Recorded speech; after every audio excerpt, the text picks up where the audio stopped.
시청자 여러분 안녕하십니까. 이제 6월 21일 밤 시간인데요.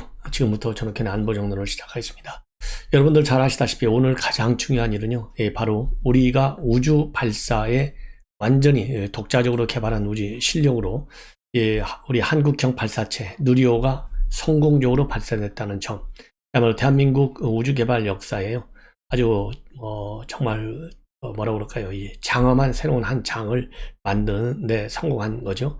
그래서 세계에서 우리나라가요, 7번째로 명실상부한 우주 강국 대열에 진입하게 됐습니다. 자, 그래서 이러한 이제 이 누리호 성공적인 발사와 관련해서 이 과기부 장관, 담당 주무장관이죠. 그 다음에 문재인 대통령이 매우 이례적으로 윤석열 현직 대통령보다 먼저 입장문을 내놨고, 그리고 바로 이어서 우리 윤석열 대통령도 입장을 내놨습니다.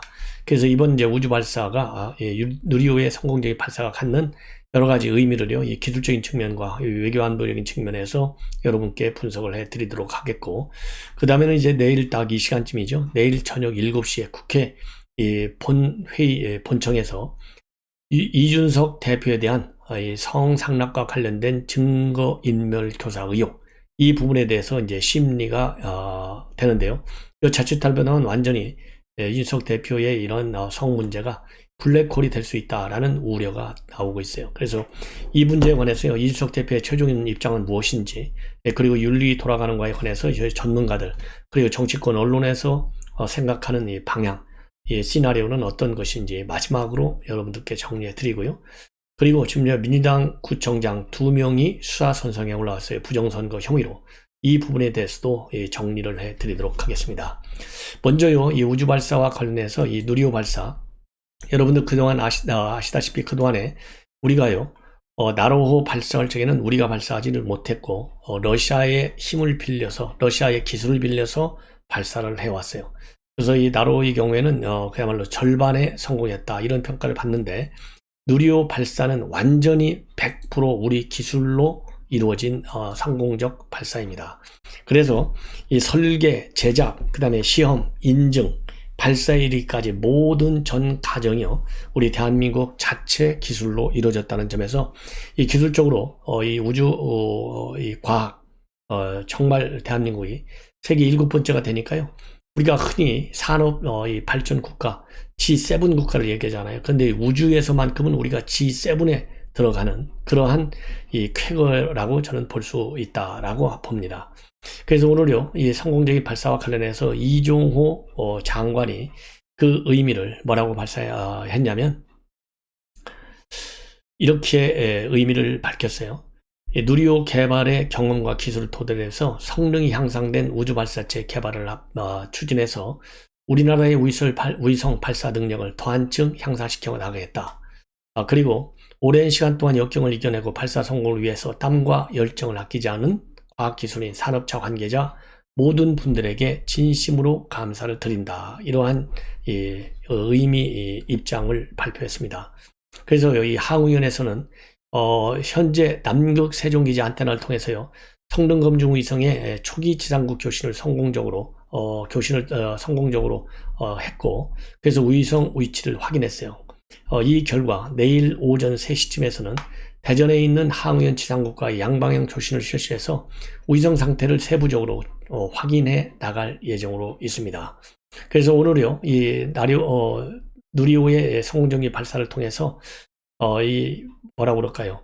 그 성능 검증 위성을 성공적으로 분리 안착시킨 것이 이제 확인이 됐고, 지금 항우연 발표에 따르면요, 누리호가 성공 발사함에 따라서 정해진 비행 시퀀스에 따라서 모든 비행 과정이 정상적으로 수행되고 있다, 이렇게 밝혔고, 그래서 누리호의 1, 2, 3단 엔진 모두 정상적으로 연소가 됐고, 이 페어링도 정상적으로 분리가 돼서 누리호에 탑재된 성능 검증 위성 분리까지 모두 성공적으로 마쳤다, 이렇게 한국항공우주연구원 항우연에서 최종적으로 발표를 했습니다.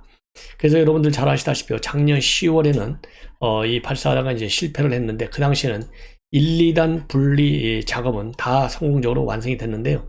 마지막 이 3단계 작업에서 3단계 엔진이 계획보다 일찍 꺼지는 바람에 이 위성 모사체를 지구 저궤도에 안착시키는데 실패했어요.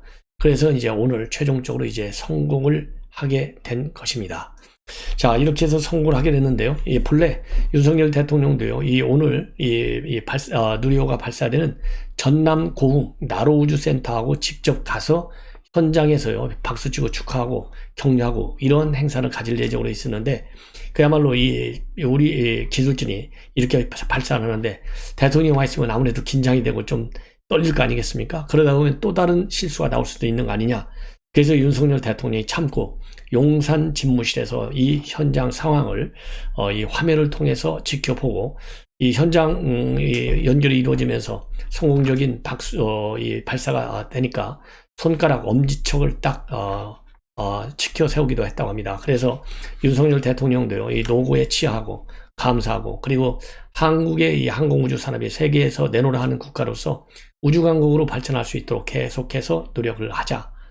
그리고요, 또 정부도 이미 공약에서 얘기한 것과 마찬가지로 항공우주청을 설치해서 항공우주 산업을 체계적으로 지원하겠다는 입장을 발표했고, 그리고 대통령실에서의 추가적인 보조 발표를 보면 윤석열 대통령이 공을 방문해서 누리호 발사 장면을 지켜보려는 계획도 세웠는데, 연구자들을 최우선으로 배려해야 되겠다, 이런 원칙에 따라서 발사에만 연구자들이 집중할 수 있도록 용산에서 응원하기로 결정을 했다라고 밝혔고요. 그리고 고정환 항우연 한국형 발사체 개발사업 본부장은 우리나라가 7대 우주 강국으로 도약할 수 있도록 연구 개발에 앞으로 계속 매진하겠다, 이런 입장을 발표했습니다. 그래서 오늘요, 이 4시에 용산 집무실에서 대통령실 영상회의실에서 이 과기부 장관으로부터 발사 장면을 보고를 받고, 오후 4시 13분쯤에 3단 엔진이 분리되고 목표 궤도에 정상적으로 진입이 확인이 된 뒤에 일단 퇴장했다가요, 30분이 지난 뒤에 4시 47분쯤에 다시 이 영상회의실로 들어와서 누리호 2차 발사가 최종적으로 성공했다라는 보고를 받았다고 합니다. 그래서 오늘요, 윤석열 대통령은 30년간의 지난한 도전의 산물이고 우리 대한민국 국민과 청년들의 꿈과 희망이 이제는 우주로 뻗어 나갈 것이다 라는 이런 이 입장을 내놨어요. 자, 그런데 문재인 대통령의 축하 메시지는요, 윤석열 대통령이 공식적으로 축하 메시지를 내기 직전에 메시지를 냈어요. 오후 5시가 조금 넘어서 나왔다고 합니다. 뭐라고 했느냐면, 누리호 2차 발사 성공을 축하한다. 자랑스럽다. 세계 7대 우주 강국을 증명했습니다. 대한민국이 새로운 역사를 썼습니다. 항우연이 큰 일을 해냈습니다. 이제는 달입니다. 대한민국의 우주 시대를 힘차게 열어 갑시다. 이러한 입장문을 내놨어요. 자, 그리고요, 이제 앞으로 2027년까지 4차례에 걸쳐서 추가적인 반복 발사를 할 예정으로 있다는 점도 여러분들께서 참고적으로 아시면 되겠고요. 이제는 지금 방금 문재인 대통령이 이제는 달입니다 그랬잖아요. 그래서 이 달과 관련된 우리 작업도 2028년도쯤에서 추진을 하는 걸로 그렇게 지금 계획을 세우고 있다는 점 여러분들께 참고적으로 말씀을 드립니다. 예. 그래서 오늘요, 누리호 목표 고도 700km로 되어 있다는 점 참고적으로 여러분께 말씀드리고, 700km 지점에 최종 목표 고도인 700km 지점까지 이 검증 위성이 정상적으로 분리가 돼서 이 본 궤도에 진입을 하게 됐습니다. 자, 그러면요, 오늘 이렇게 이 성공적으로 발사하기까지 과연 어느 정도나 우리가 얼마나 많은 이 기술진들이 여기에 참여를 했는지 말씀을 드리면요, 무려 500개의 기업이 합동으로 이 발사 작업에 참여했다, 이렇게 지금 알려지고 있어요. 500개 기업. 그리고 예산은요, 무려 한 2조 정도의 예산이 투입이 됐습니다. 2조 정도의 예산. 그러니까 제가 보기에는요, 2조 예산이면 생각보다 별로 돈이 들 것 같지가 않아요. 1조 9,572억 원. 그러니까 2010년도부터 지금까지 1조 9,572억 원이니까 2조 정도 예산이 투입이 됐고, 그 다음에 1.5톤급 실용 위성을 지구 저궤도인 600km에서 800km까지 투입하는 게 목적이었어요. 그리고 특히 기술적 난도가 굉장히 높은 엔진 클러스터링, 그러니까 엔진을 이렇게 딱 하나로 묶는 겁니다. 그래서 이제 여러 개의 엔진이 이제 하나의 엔진처럼 작동하게 하는 이 클러스터링 기술인데, 이게 굉장히 기술적으로 난이도가 높다고 그래요.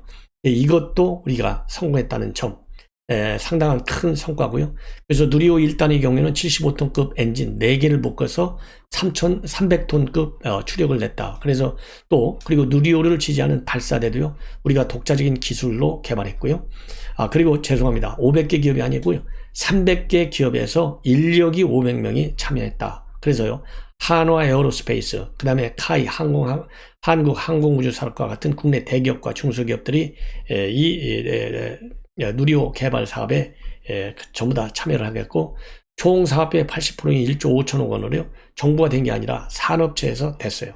그래서 앞으로 장차 우리 국내 민간 우주 산업을 키울 수 있는 마중물이 됐다, 이런 평가를 받고 있습니다. 자, 그래서 앞으로 항우련에서도 이제 4번에 걸쳐서 추가적으로 더 발사할 예정으로 있고요.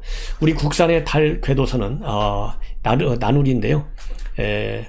죄송합니다. 2028년이 아니고 이 나누리, 달 궤도선 나누리는 이번 8월 달입니다. 이번 8월 달에 미국 스페이스 X의 펠컨 9으로 발사될 예정으로 있다고 합니다. 그래서 이제 그동안에 나로의 경우에는 이제 러시아 기술을 이용했는데요. 우리의 이제 국산 달 궤도선 나누리의 경우에는 미국 기술을 이용한다는 점이 이제 차이점이 아닌가. 그래서 이번에 이 바이든 정상회담에서도 우주개발 사업에 한미 양국이 공동으로 지금 추진해 나간다, 이런 합의문을 내놨지 않습니까? 그런 것처럼 이렇게 우리가 이번 누리호로 인해서 우리의 이제 항공우주 기술이 이제 국제적으로 공인받은 거 아니겠습니까? 그래서 떳떳하고 당당하게 미국과 기술 협력을 하고, 거기서 더 정말 이 획기적인 기술 개발이 더 이루어질 것이다 라고 희망적 관측을 해도 될 것 같습니다. 자, 이렇게 해서요, 누리호 개발과 관련된 뉴스를 종합적으로 간략하게 아주 이해하기 쉽게 제가 여러분께 말씀을 드렸어요. 한마디로 모든 기술, 설계에서부터 발사 이르기까지 모든 전 과정의 기술이 대한민국 기술이다. 예산은 약 2조 정도가 2010년도부터 한 10여 년간 투입이 됐다. 그리고 여기에는 300개 기업에 500여 명의 정말 첨단 기술 인력들이 동원이 됐다. 이런 점이 굉장히 큰 의미고, 발사대마저도 우리 기술로 개발이 됐다는 점, 이런 점들이고요. 세계 7대 우주 강국에 들어가게 됐다는 점, 이런 점들을 여러분께서 핵심적인 사항으로 말씀을 드리면 되겠고, 이해하시면. 그리고 2027년도까지 4번 추가 발사해서 이 신뢰도를 높여간다, 이렇게 되어 있고요. 그리고 이제 달 궤도 작업은 금년도 8월부터 미국 기술을 이용해서 우리가 추진해 나간다. 이 정도를 아시면 굉장히 중요하고요. 단순하게 우주 기술이라고 하는 과학 기술적인 측면에서 우리가 선진국이 됐지만은, 이제 우주와 관련된 이 외교적인 능력을 우리가 키워나갈 수 있겠다. 그래서 이제 우주 산업과 관련된 그야말로 이제 안보적인 측면에서의 어떤 우리의 외교 안보적인 능력, 이것이 선진 강대국들과 함께 우리가 협의해 나갈 수 있는 장을 열게 됐고요. 그래서 이 국정원에서도요, 이 과학기술 담당 차장을 별도로 3차장 내로해서 운영되고 있지 않습니까? 이런 것들이 바로 이렇게 우리 대한민국의 고유의 우주 개발 기술과도 연계됐다. 그래서요, 이제 우주 관련 이 정보 활동도 우리가 새롭게 개척해야 할 중요한 산업 분야가 아니냐, 이런 점에서도 우리가 굉장한 쾌거이고요. 새롭게 이제 그 부분에 대해서 과학기술 인력도 필요하지만은 과학기술, 우주 기술 개발과 관련된 정보 인력도 필요해서 그야말로 이제 대한민국이 명실공히 정보 강국으로 커 나가는데도 큰 역할을 하게 된 것이 아니겠느냐, 이렇게 판단이 되는 대목입니다. 이 정도로 여러분들께서요, 의미를 한번 되새겨 보시면 좋지 않을까 생각이 됩니다. 저도 사실 이거 뭐 잘 모르는 분야라서 보도로 나온 점을 보도로 나온 기사 내용들을 제가 많이 읽고 쉽게 분석을 해서 여러분께 정리해 드렸습니다. 그리고 이번에는요, 이준석 대표의 이제 내일인데요, 그야말로 폭풍 전야다, 이런 보도가 많이 나오고 있어요. 국민의힘. 왜냐하면 어떻게든지 어떤 결론이 나오더라도 일단 폭풍이 만만치 않을 것이다 라는 점에 이 전문가들의, 그리고 이 언론의 평가가 지금 나오고 있어요. 그래서 우선요, 이준석 대표가 지금까지 어제 오늘 뭐 이 다양한 계기에 많은 입장을 발표했는데 이준석 대표의 최고의 최종적인 입장은 뭐냐? 나는 당당하다입니다. 나는 당당하다. 이준석 대표가 이러한 성상납 또 이 증거인멸과 관련해서는 절대 필요 없는 게 이준석 걱정이다. 걱정 안 해도 된다. 세상에서 제일 필요 없는 게 이준석 걱정이고 걱정 안 해도 된다. 이거를 강조적으로 얘기하고 있고요. 두 번째 최종적 입장은 윤리위 과정을 공개적으로 다뤄달라.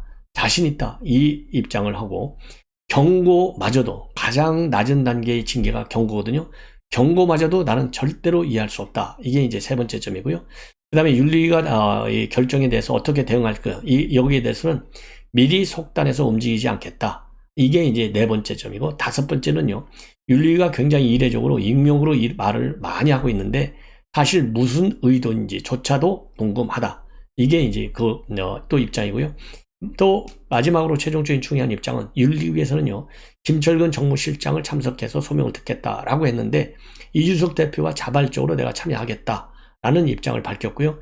장소를 통보해 주지 않아서 참 알 수가 없고 장소를 통보해 주지 않으면 내가 어떻게 찾아가겠느냐라는 불만을 어제 오늘에 걸쳐서 발표를 했는데 지금 보도를 보면 윤리위원회에서 당 대표에게도 통보를 했다 나오고 있고요. 최종적인 이 장소는요. 국회 본청 회의실 228호실인데요.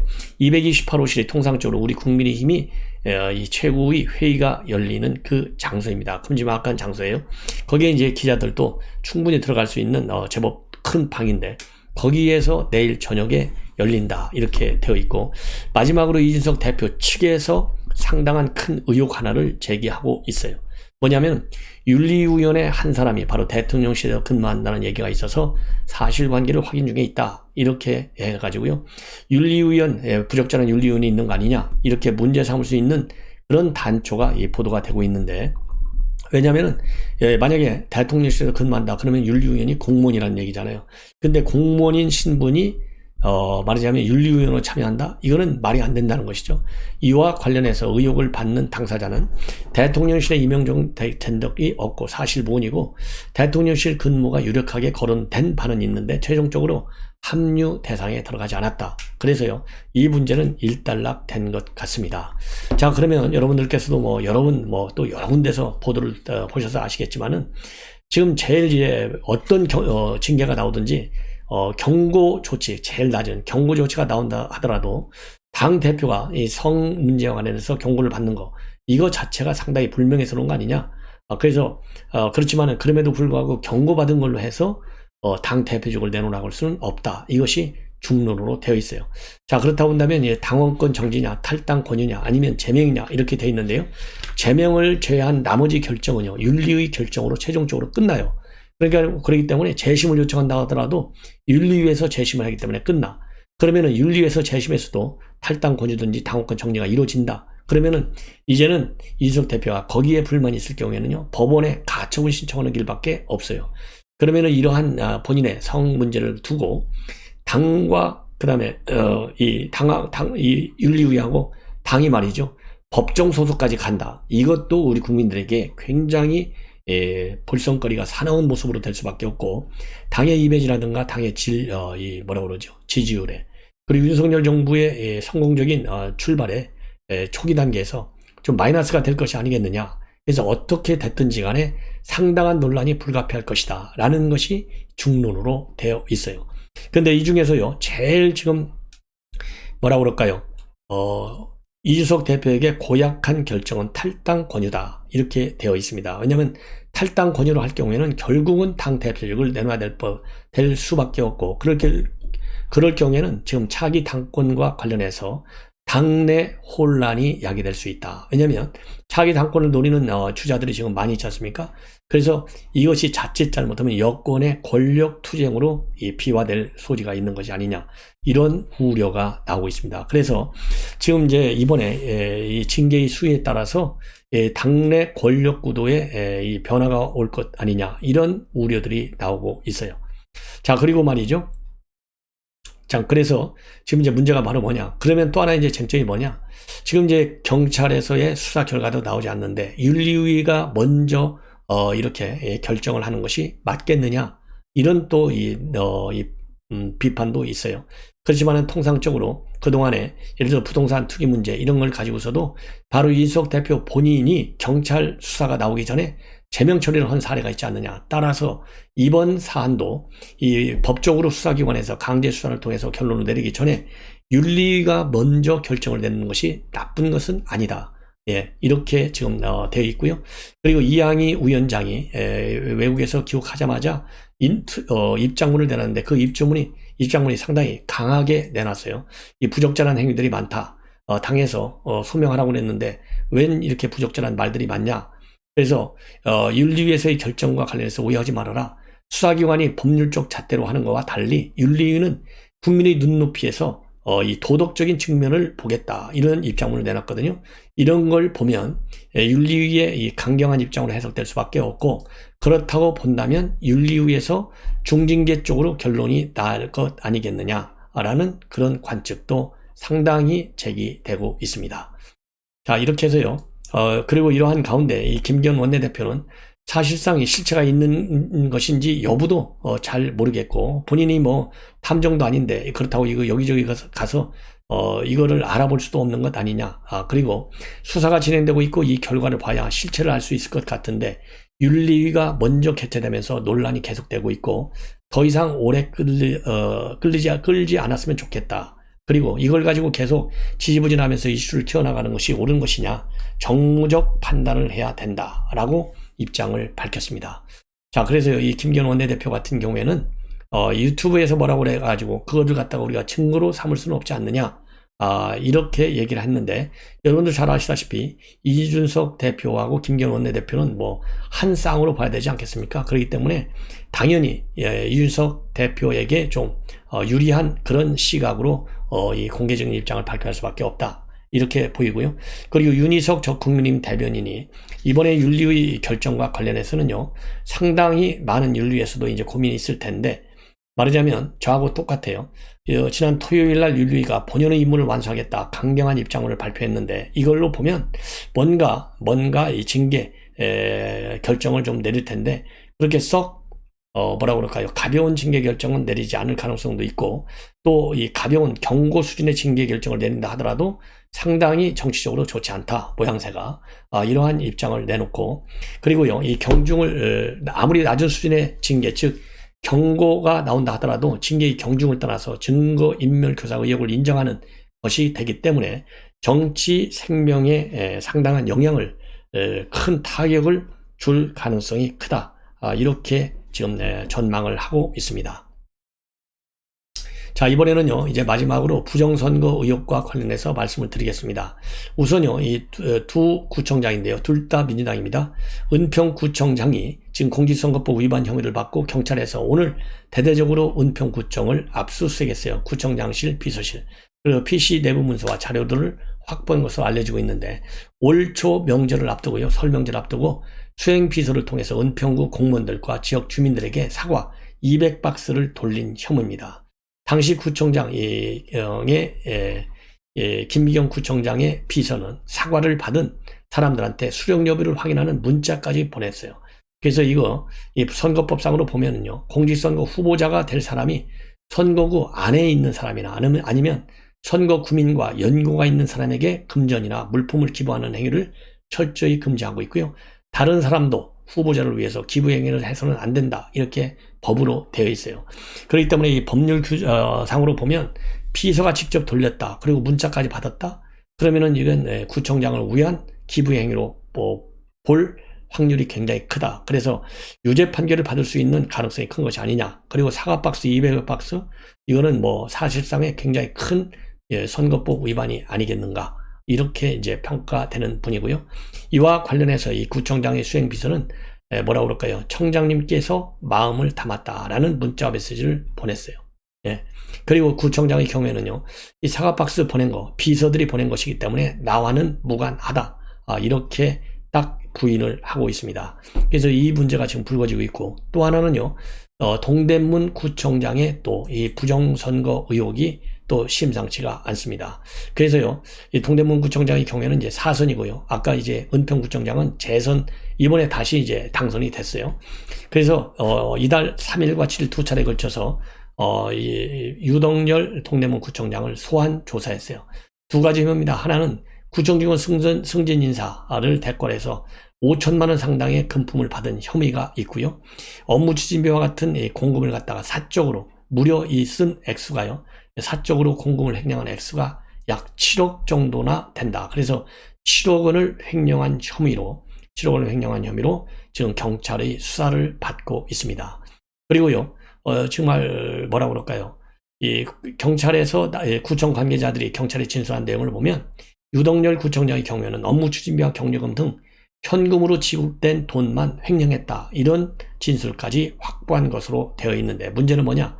상당히 기간이 길고 공소시효가 지나는 것이 참 문제다. 이런 얘기가 지금 나오고 있고요. 그리고 유 구청장의 경우에는 관련 사실을 해명을 했는데 이 부인했겠죠. 그래서 이 액수를 보면 여기 또 법정 이 구속형에 처해질 확률이 굉장히 큰 거 아니냐. 그래서요. 작년 8월 달에 공금횡령과 뇌물수 혐의로 입건을 해서 2달 전에, 그러니까 지난 4월 달에 출국 금지 조치를 당한 걸로 되어 있습니다. 그래서 여기 경찰에서는요, 유 구청장에 대해서는 구속영장 신청을 검토하고 있고 조만간 검찰에 송부할 예정이라고 합니다. 그래서 민주당 출신 구청장들의 이러한 이 부정선거 철저하게 민주당이든 국민의힘이 됐든 간에 철저한 선거법 위반 사건은 철저한 수사가 필요하다. 그리고 이 검수완박에 의해서 금년 연말까지는 검찰에서 수사할 수 있도록 되어 있기 때문에요. 검찰이 철저하게 수사를 해서 발본색원하는 이런 조치가 필요하지 않나 생각이 듭니다.